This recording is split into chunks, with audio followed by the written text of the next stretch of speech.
a lot of these families didn't have a lot of savings anyway, and now they're going to potentially have to either take £90 a week, or they're going to have to wait until June to be bailed out in the government self-employment plans. Now, most families won't make it that long. They're running out of money now.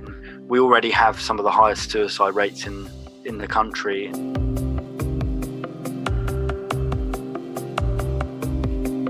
It isn't enough to live on. Sickness, out of work sickness pay is nothing. It's hardly anything. You can't live off that either. A family, with 3 or 4 kids is not going to be able to survive. Now, what the government could have done was, let's have universal basic income, so people aren't having to worry about where their next meal are coming from.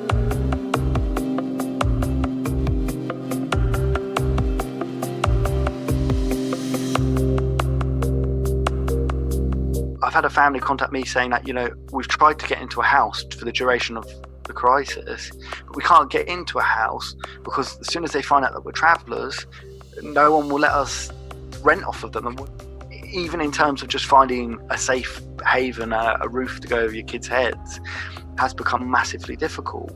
Having access to sanitation, right? It's like, because the government has neglected its responsibility to provide legitimate, legal places for us to stop and stay, it means that some of these families just don't have access to basic clean water.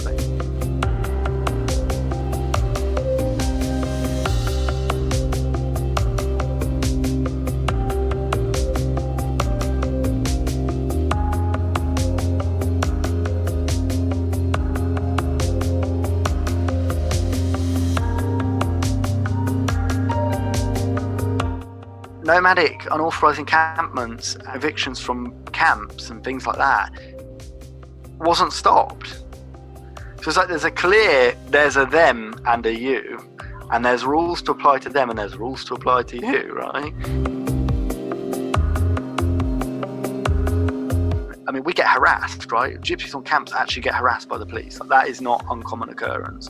And now they've got extra powers. Like, how is that going to affect our communities, right? I mean, now they actually are trying to legislate for pogroms in terms of the new conservative laws against unauthorised encampments. That is basically inciting pogroms. They're saying that they're going to take our assets, what little assets we do have. When you try and think of a time in history where you take assets off a minority because of them being from that minority, you come to some really dodgy stuff.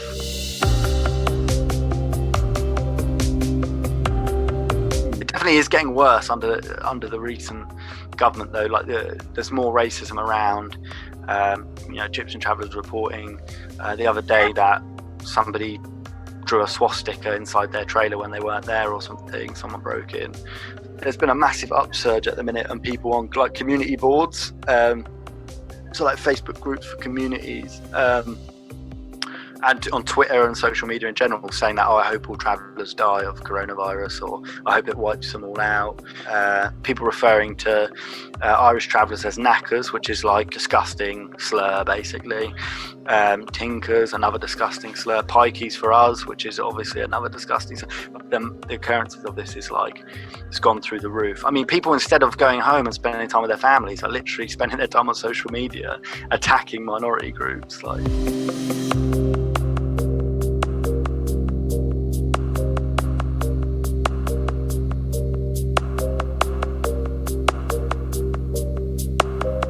Pestilence, basically, and spreading disease. That's it's a middle-aged trope.